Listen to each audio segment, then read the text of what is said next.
after planning out my entire year. You guys, we had events planned. We had retreats booked. We had every single month we were going to a different city in the United States. It was going to be live and direct. And you know what? Lesson number 1, God said no.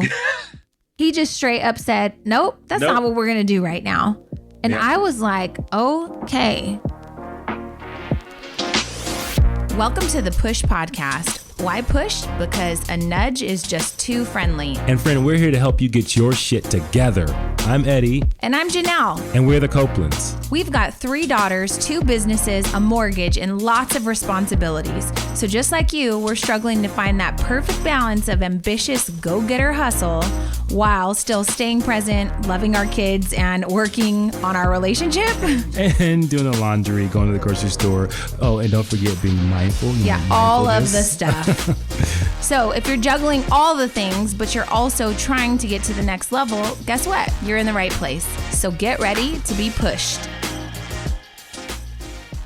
Hey guys, welcome back to the Push Podcast. I'm Janelle. And I'm Eddie. And you have something to say. I do? Yeah. You said you had a what in the world. Yeah, so I do have a what in the world. And I don't think it's funny, but it was really powerful. Wait, is it sad? It's not sad. Oh. So, you know, it was interesting because we were watching the Will Smith reunion. Fresh Prince of Bel-Air reunion. Which I have forgotten how much I love that show and how funny it was. I think it was more funnier now than when I was younger watching it.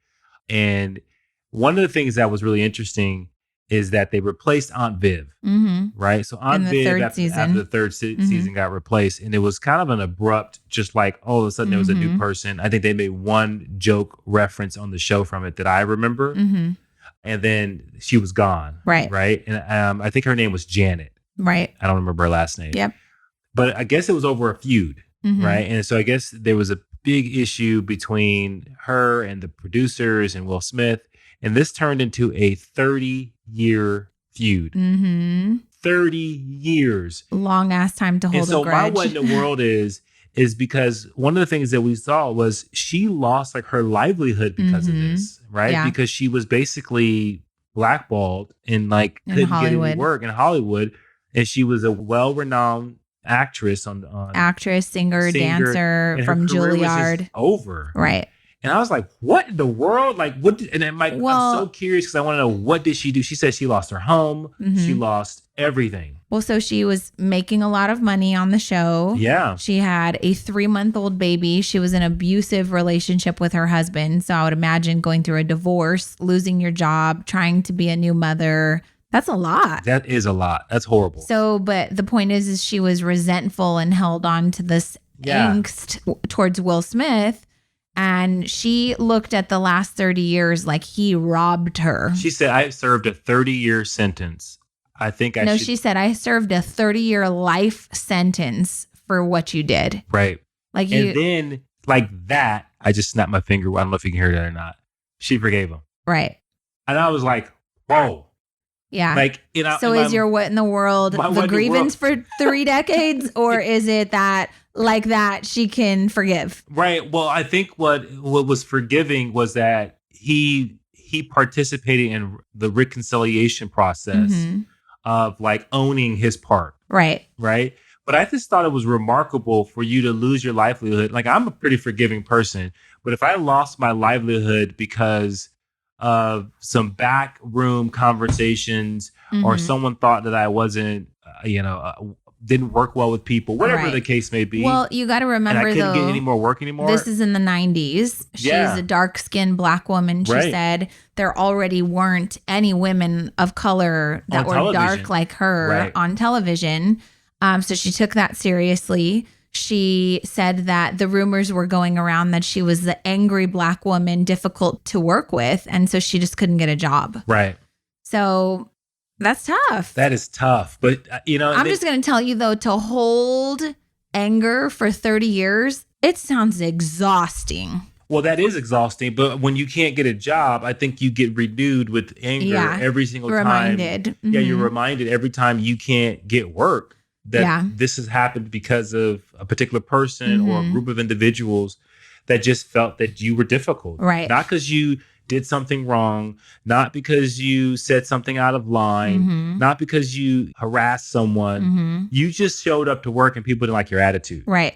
So here's the thing, though. The interesting part of that was Will Smith was pretty much to blame. He said, I was 21 years old. I wasn't creating a professional work environment. She was Juilliard trained. She was expecting a certain level of professionalism. He wasn't providing that. So because he was perceiving that as she was being difficult, he basically said, let's offer her a deal that she's going to say no to, and we'll just move on. Yeah. And I think that's so interesting because the thing I loved most about the situation was that he's evolved so much. Right. I mean, he's 50 now, and this was a Will Smith from 21 years old. When you're 21, you're not developed. If you're 20 in your 20s right now, I'm going to tell you, you don't know shit. You just you're don't. 21 with power. Right. And you're not developed. And your insecurities still come out. Right. And now you have power and money. And you just think, well, whatever, let's just move on. Right. So fast forward 30 years later, you're a totally different human. He focused on growth and development and all these things over the last couple of years and realized this was the one issue in his life that he never had addressed. And he knew that this woman hated him. And that's not what he wanted on his conscience. And with the reunion coming up, he wanted to reach out to her and reconcile. What he did that was super interesting. And I highly recommend you guys go watch the Red Table Talk, because it's interesting, one, to see how the feud comes to an end. But I think what you'll find amazing is that he literally gives you tips for how to reconcile, how to be in the middle of a beef and just listen. Right. He had like this whole acronym, LUV, I think it was. Yeah, like listen, understand, and validate. Right. And I thought that was powerful. And the listen part was huge. Was a lot of times when someone is giving you direct feedback, I mean, 30 years of anger and feedback, that you may have a legitimate reason to respond and defend yourself, but that's not the time. So it was, what I enjoyed the most about it was, this is their first time getting together in 30 years. And she unleashes and she just says, he asked her, I want the feedback, right? I never understood your experience because my experience was different. That's the lesson I want our listeners to hear. First of all, when you're in the middle of a grievance or an argument or a disagreement with a friend, a coworker, a spouse, you're having a different experience than they are. And so you need to understand that there's always multiple sides to the story. There's your side, their side, and the truth. Right. And I thought the psychologist that was on there did a really great job. I'm obsessed with her. She said, you did a fantastic job. She asked you why you did what you did, and you turned it around and said, I don't know how you experienced before I this. tell you my experience, what was your experience? Because I don't know what you experienced. And the reason why that was powerful, she said, what you did there is that you put it back on her to give you her experience so that you didn't have competing narratives. Right. Because he would have gave his side of the story and then she would have probably jumped in because she was the one that was hurt and gave her side of stories. And then she said you would have competing narratives instead of a situation where you can reconcile, which I thought was powerful. So that's kind of what I was saying. Like he asked her, and think about like for you guys, if you're in the middle of an argument, do you ask someone, hey, I know we're having a misunderstanding right now, but tell me what you're experiencing because it's likely we're both experiencing something different. Right. That's so powerful in itself, right? 100%. So then she tells him, and then the issue that I think most people have is you're listening, nodding your head, but you want the other person to shut up so that you can say, well, that's not what I meant. I didn't mean to hurt your feelings. You were being sensitive, or I had a bad day, and so immediately you get into the justification of why you did it. If you watch the Red Table Talk, not one time did he really give justification, right? Only after she had explained that he took everything from her. And imagine, I was like thinking, if I'm in his shoes and she's telling him, you took everything from me. Yeah. Immediately, I want to say, I'm so sorry. Let me explain to you why I did this or what happened. Right. It's like a natural instinct, right? But he said, the first thing he says, I was 21 and I was as asleep and as unconscious as you can possibly be. But he didn't say that immediately, though. That's my point. No, he validated, he said he understood and he validated her. And he validated her feelings. And before I go there, I think what's so important is that what you said, when people like listen and not try to justify why they did what they did, because I think that's what people think. People think, they think apologizing is what people want to hear. No, apology is not what people want to hear. People want to make sure you understand and you really get their pain, because yes, you are experiencing something different. And the key is do you have the empathy and the capacity to really take that person in and say, I understand what you're saying. I can see how me saying these things can really hurt you. Yeah, and he did a great job of that. For so sure. Go watch the Red Table Talk with Will Smith and Janet, aka Aunt Viv. I think that there are so many great lessons in that conversation if you're ready for them. I know I was watching like, oh my God, not one time is he justifying anything. It almost was a little uncomfortable because he was just letting her go and go hard and go harder on him. And he was just taking it to the point where, I don't know if you caught this, she apologized first. He didn't even have to apologize. She just wanted to let out all that frustration. She wanted to be heard. She wanted to be recognized. She wanted him to understand all of the pain she had gone through. And I think that to me was the most powerful. But also what was powerful was she was emotionally intelligent and mature to understand he can't give it all back to her. So a lot of times when people are so angry in their mind, they want what was taken away. I want back. something. I want retribution. You're a big movie star. Pay for all my back time. I want you to pay. Right. Like you want the other person to have pain. And she also made a really clear distinction too. And I hope you guys get this because there was so many lessons in that. She said, I didn't hate you. I hated what you did. Right. And then they hugged it out and moved on. And there you go. Yeah. I thought that was powerful. So I mean, did too. I think if we live in a world where more people practice like getting listening and understanding, and then also if you are hurt by someone, like understanding. And I think she went in with a good intentions, or like giving him the best intentions, knowing that like as soon as he said, like she wanted to know something about his experience. As soon as he said, I was 21, she goes, yes, you were. Right. So she understood. She already knew why he did it. She understood that he was young. He was out of control. And then like, obviously she didn't know the backstory and he didn't know her backstory, what she was going through every single day and why she was showing up to work the way she was showing up. So I just thought it was a really powerful thing. And I thought that was my what in the world. I was really impressed by it. And I think anytime you see a high level of grace and forgiveness, great. I think it's a powerful thing. It shows the strength of a person. Yeah. I love that. So perfect. Good what in the world. Yeah. Go watch the Red Table Talk. We're not getting paid for this, by the way, but if Will and Jada want to shout out the Push podcast, that'd be super awesome. Yeah.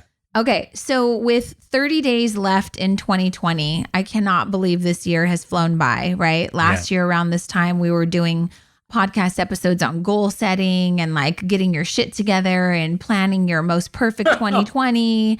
And if you're anything like the Copelands, you followed our directions and you mapped out your entire 2020. And I'm just going to tell you, we have 5 lessons that we want to share with you today that 2020 has taught us. And I'm going to dive right in. The very first thing I learned in 2020 after planning out my entire year, you guys, we had events planned. We had retreats booked. We had every single month we were going to a different city in the United States. It was going to be live and direct. And you know what? Lesson number 1, God said no. He just straight up said, nope, that's not what we're going to do right now. And I was like, okay. So the lesson is, and I do think that this is powerful. Like you're not in control. You're just not, right? And I think that sometimes you have your whole life planned out. You have a wedding planned. You have graduation. Your senior year is going to go a certain way. These are the things we're going to do. And sometimes it's just a no. Yeah. For an uncontrollable reason, I'm just going to say that God was like, you know what? Y'all need to slow down. Yeah. Like you see natural disasters all across the world, earthquakes, tornadoes, tsunamis, which frighten the hell out of me. Right. Because you watched that one movie. Yeah, I do not. Impossible. Yeah. And then you have. If you guys are traveling to Thailand anytime soon, do not watch Impossible. Right. Naomi Watts. That was crazy. That was insane. I think I had nightmares for 2 nights about it. And I was just like, what do you do?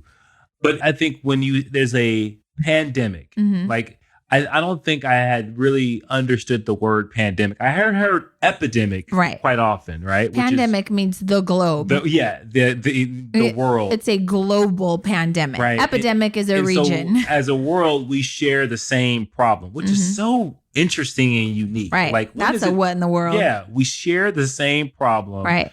But we all handled it very, very differently. No matter where you live on Earth, it was your problem. I was listening to the radio today and they said, India is in a good place. They shut it all down. And they're getting to a really good place right now. But obviously here in the United States, we are operating very differently. We have a certain entitlement of liberty. Right. That, and we'll get to that in a second.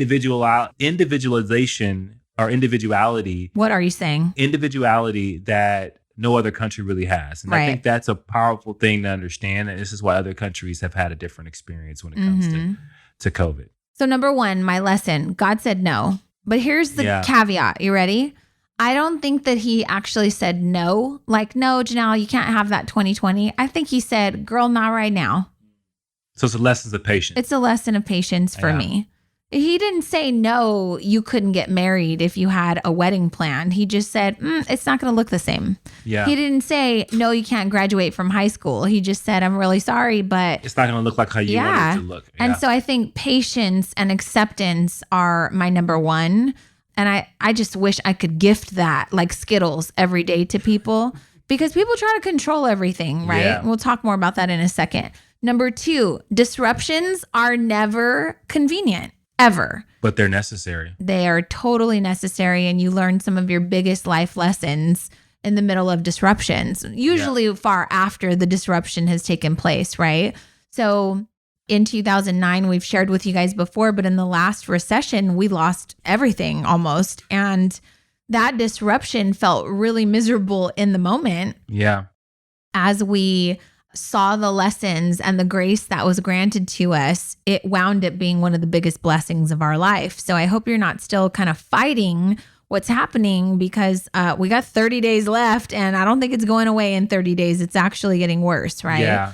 So for 2020, the rest of the year, I'm just going to ask you to maybe look at your disruption, look at all of the things that you've missed out on, all of the ways that you've pivoted, and see if you can find any blessings in those. Yeah. And this year, I mean, you can count all the disruptions. It's not just COVID, but we had civil unrest. We had social injustices in this nation. And those were obviously never convenient. Huge division. But every single time, I think what I looked at was, how are we progressing? And so now we're having more conversations about social equality and social justice than ever before.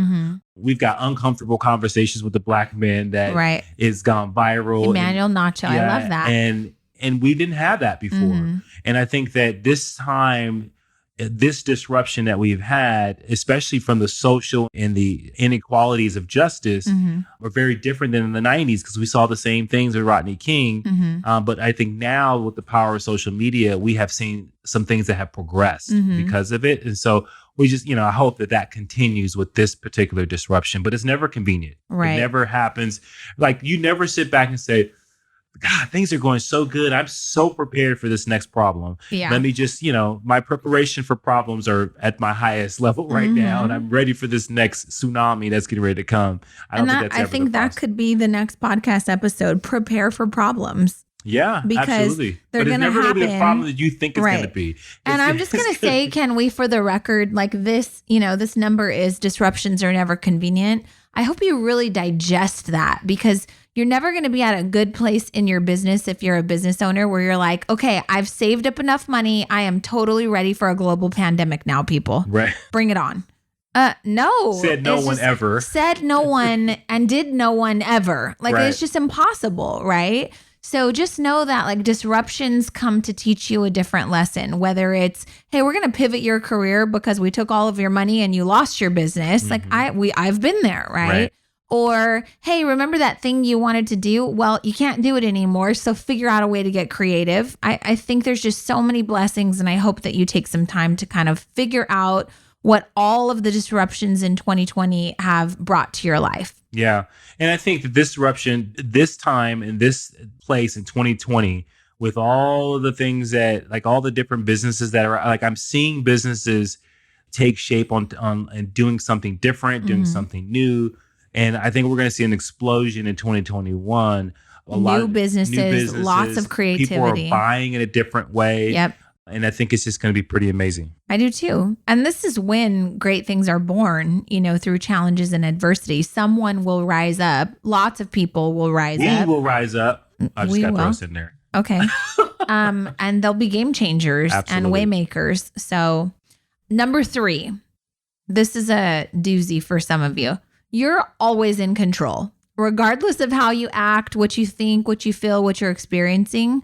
Most things are out of your control, but you are always in control. Now, that's an important distinction because people might go, you just said, people are trying to control everything. Most things, like a pandemic, like getting a flat tire, like your kid losing their damn mind, like something shutting down, right? Those things are out of your control, but you can always control how you respond. Yeah. And I think that that's huge and liberating, and people need to really understand that. Like, most things in life are completely out of your control. But you know what? Out of everything we will talk about on this episode, that one sounds the most simplest and easy. But no one wants it. Right. Right? Because in this age where you want to control everything. Well, and also in this age where we and it's a real thing. There's varying degrees of mental illnesses and struggles that people have. But the reality comes down to, what are you taking control over? And I think a lot of times what I've experienced is that when you tell someone that they have some sort of control, it's almost like it comes off as an offensive thing. Like you've offended someone for saying, you're telling me I want to feel this way. I want to do these things. But the reality is that... I am, actually. Yeah. And we did a marriage episode on communication. And I will just tell you, one of the things we agreed on is that when we got married, like, you must be in control of how you act towards me, and I must take full responsibility and be in control of how I act, right? So the rule was, don't do stupid shit you have to apologize for, because then you would be demonstrating a lack of self-control. And I just got to say, I'm not attracted to people who don't have control. It's just, to me, one of the most simple things you can live in life is like, everything's out of your control except you. Yeah. That's pretty liberating. It is. And I think obviously it takes time. So people who are listening to this, if you find that is foreign to you, if you find that we're crazy or we're insensitive to how you're feeling or going through it, I'm telling you, if you put it to practice, if you just practice on focusing on one thing you can control, the moment you're in that moment, the next action you take, the next question you ask yourself, you will find that you will move through things differently than you have in the past if you make it a practice. And I think that is where people struggle with, because they have a breakdown of some sort and they mentally feel worn down, or they're emotionally worn down. And what ends up happening is that they don't want to practice those things. They give in to the emotion and they let themselves go. Kind of reminds me of the Will Smith thing, though. Like, you're giving in to the justification of why you're overreacting or why you're responding the way that you are, right? So like, well, if you wouldn't make me so mad, I wouldn't have to lose my mind. Right. That's you lacking self-control. You're right. And so like, I can't do anything. Like, if you hit me, which I know that you wouldn't, but if you hit me and I just haul off, go crazy on your ass, and I wind up inflicting some sort of pain and you call the police on me, I'm going to jail. Why? Because I have to be accountable for my actions. Right. Not yours. You got to be accountable for yours, right? So that's like a far out example, but it's the truth. Yeah, it is. And I guess I would ask is this, are people, if you're listening to this, are you willing to work on something for an entire year so that your responses around things are better or greater? Would you be willing to do it? Right. Or would you be willing to work on it for 2 years or 3 years? Most people are not. Most people want quick results. You're told, if I'm going to change, I should be able to change right now. If I can't change right now, that means I cannot change. Right. And I think that's a mistake. So get your life together. Absolutely. And so you don't think we're perfect, because we were going on a walk right now and Leslie Martinez pulled up in her minivan, rolled down her window, and I almost like stopped you because we were walking up and I was like, this person's going to roll down their window and shoot us. I don't know. my mind went crazy, right? So she goes, Janelle Copeland, oh my God, I follow you. So shout out to Leslie for pulling over while we were on our walk. But we were having the conversation of her thinking that the people you see on Instagram, they're perfect.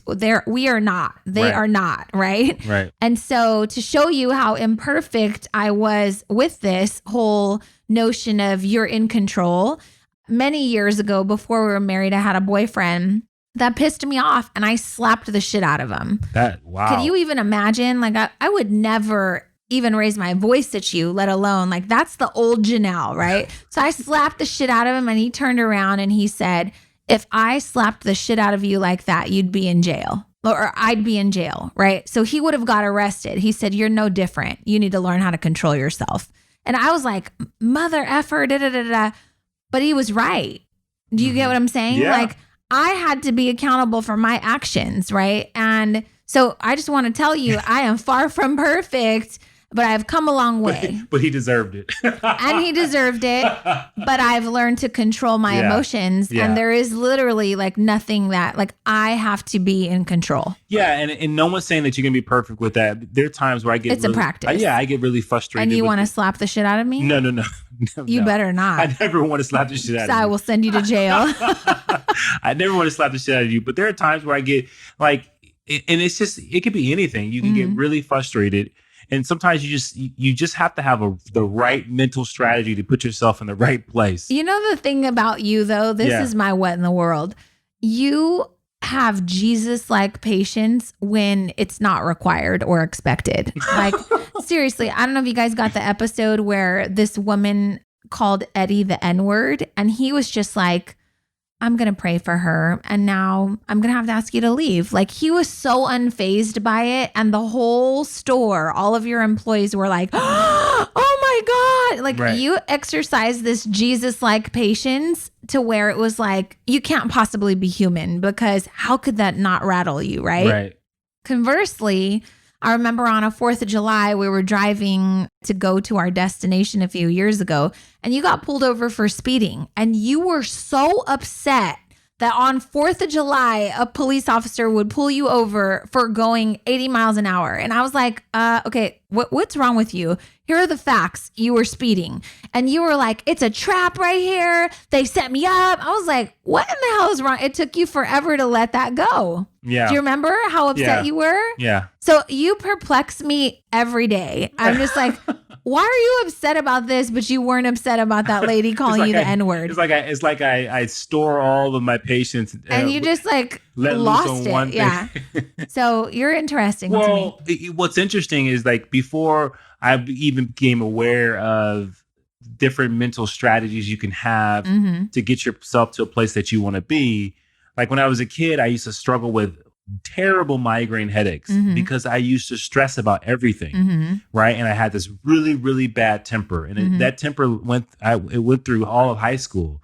And rage. It was like rage temper. Like it was. So see, Eddie's not perfect either, right?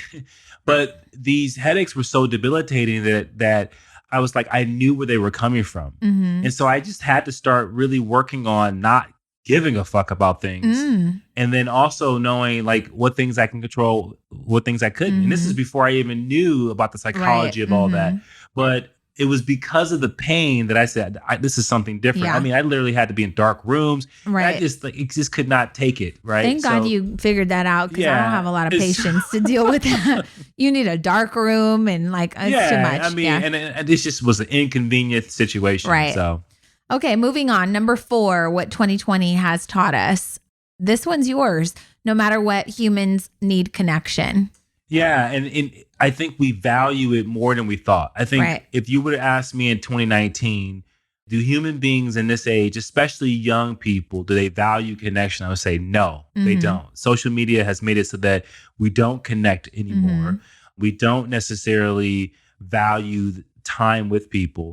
But now going through this almost a year actually of COVID and seeing how people like are responding and how they're finding ways to connect with family. They're doing Zoom meetings with their grandparents. And I think it's just amazing. But I think it has rejuvenated that human desire to connect. And I think we have for years devalued it as social media became more and more popular.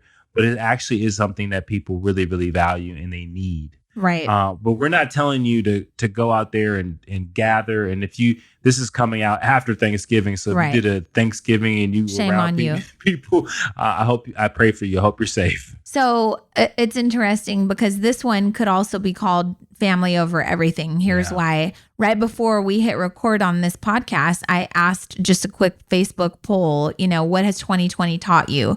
Most people on my poll said that my family is the most important thing. We may have missed out on lots of important things, but my health, my family's health, my kids, my husband, that's all that ever matters. And so I would just tell you, that's a really great key takeaway for people, but that shows you the power of just simple connection. Right. You just need your immediate loved ones. Prior to, us sitting down recording this podcast, we were at Home Depot a little while ago. And we were listening to talk radio and all the news about the pandemic. And they said, in spite of stay-at-home orders for most states, 48 million people are traveling for Thanksgiving. No, 48 million people were driving. 3 million people have showed up at TSA to get on an airplane. Right. So we're talking 78 million people altogether. 3 plus 48, yeah, 30,000. No, 78. Your math isn't adding up. 7,800. Excuse me. No. 3 million plus 4.8 million is 7.8 million. Okay.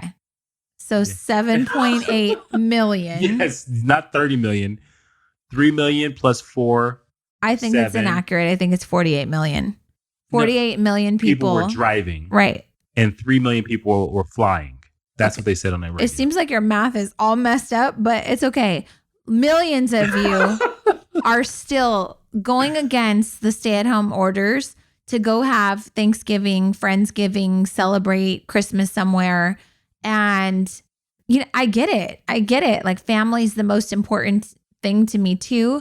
But we missed out on a Thanksgiving with our family because I couldn't come to grips with the fact that we have workers here, you leave to go to work.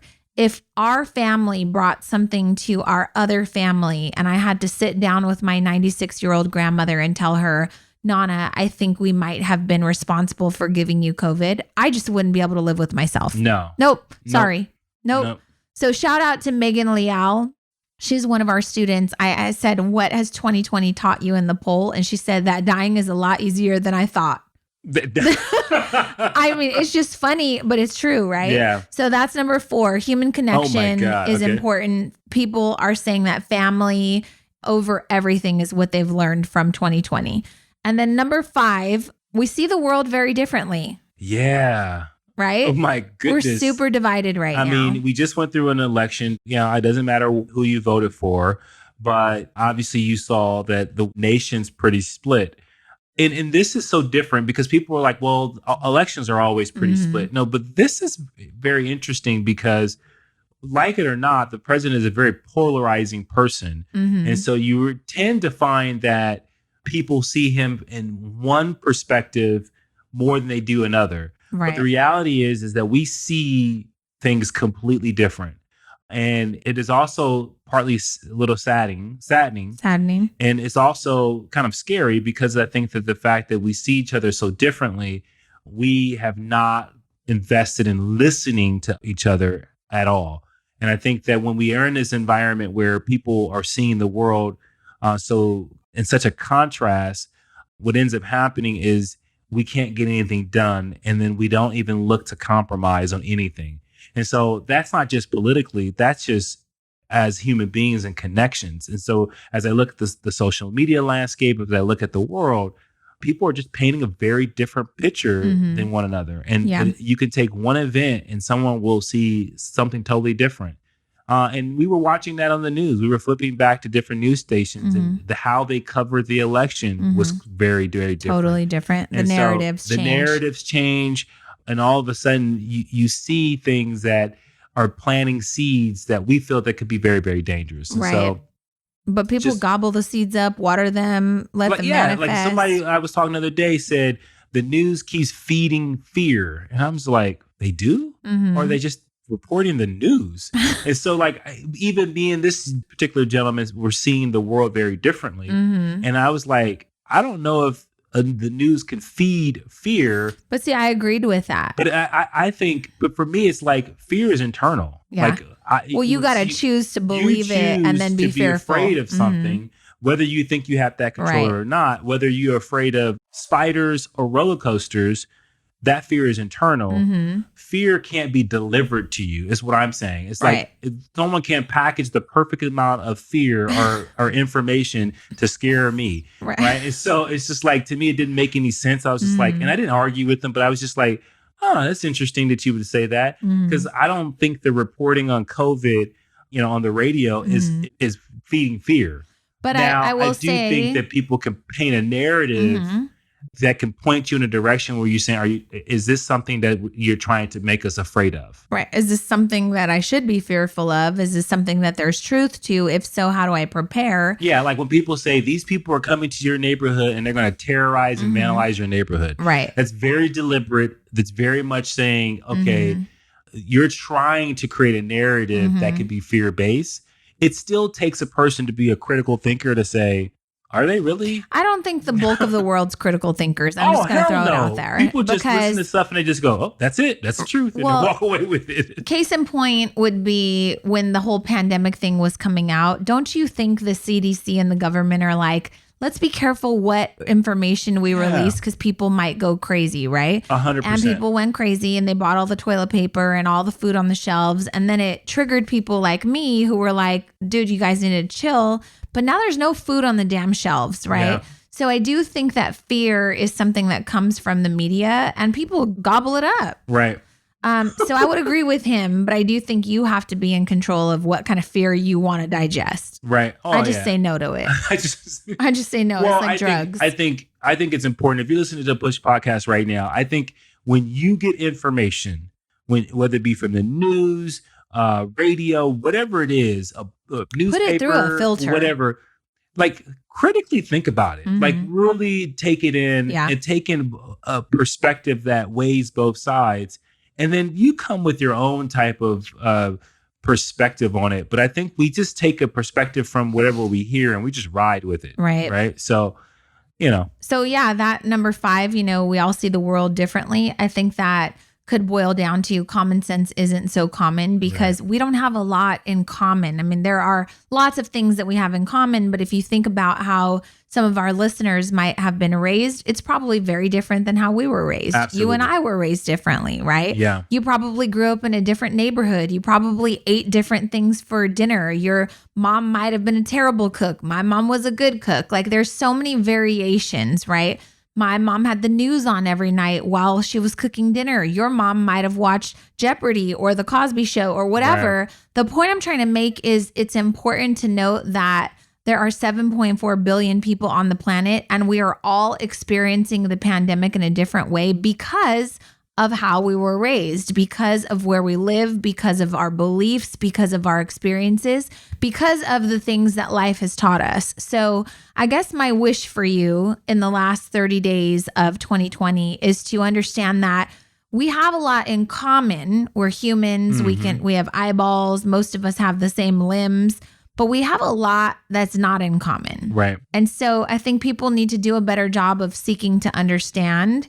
Because if you grew up in an area where you didn't have a lot of Black friends, you can't possibly understand what it's like to be a Black person in America in 2020. And I think that's the problem. That's the issue I think that we're faced with right now is we have very little understanding. Yeah. But we're very quick to jump to conclusions or form opinions. And I want to just challenge you. You're forming an opinion based on your personal experience. But what if you took other people's experiences into account? Yeah. I think the world would be full of love, which would bring us to healing so much faster. Yeah. And I think that you're absolutely right. Like we have very little understanding, but at the same time, people are so angry when they're not understood. And on the flip side, they don't do any of the work to try to understand someone else. Right. And so I definitely think that in order for us to make 2021 a year that we can look back and say, wow, we've progressed from 2020, which was, I think, and we did an episode on this, it was totally exposed. I think 2020 totally exposed the United States of America for all of its weaknesses and strengths. But I think a lot of it was opportunities. Like you can see that there is a divide in our nation when it comes to political divide. There's a divide when it comes to social and racial justice.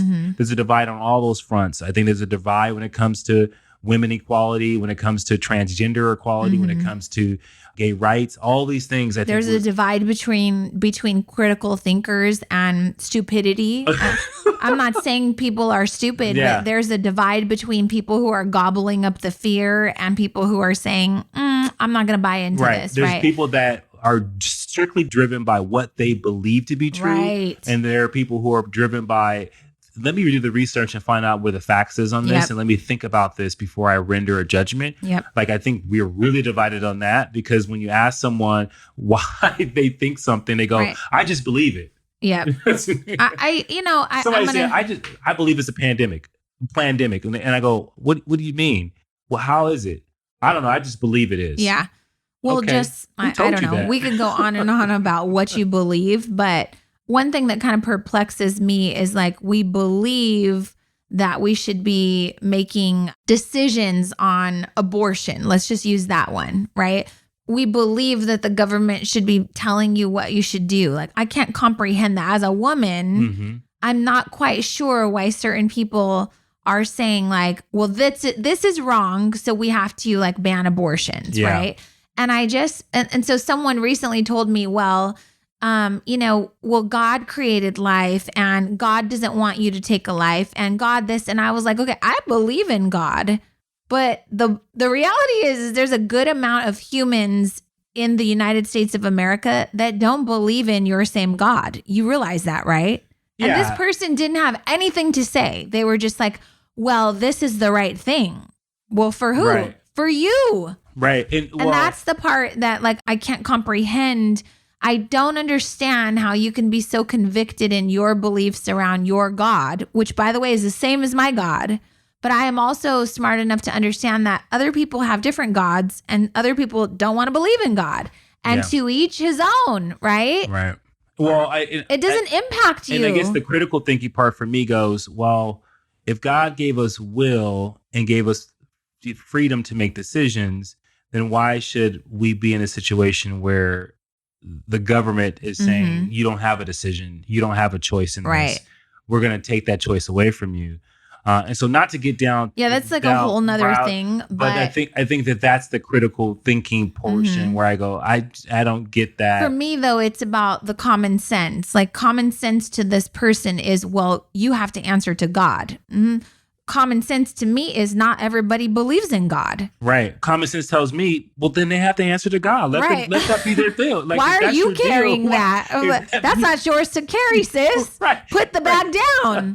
I don't get it. You don't have to hold on to that. She's not aborting your baby. What some people are going to say is, well, then the government's trying to make me wear a mask. See, that's where you got to start critically thinking, because that's different. To me, that's different. That is, we're on the planet together. We're on the planet together. Do something to keep me healthy. You're trying. That requires other people involved. Right. Now you're talking about a community instead of individuals. Totally different than me having an abortion is different than you being forced to wear a mask. Right. Now, if one person had an abortion and it automatically had 4 people aborting at the same time, now you have a big problem, because now your abortion is now impacting everyone else. And so we're not making light of those things.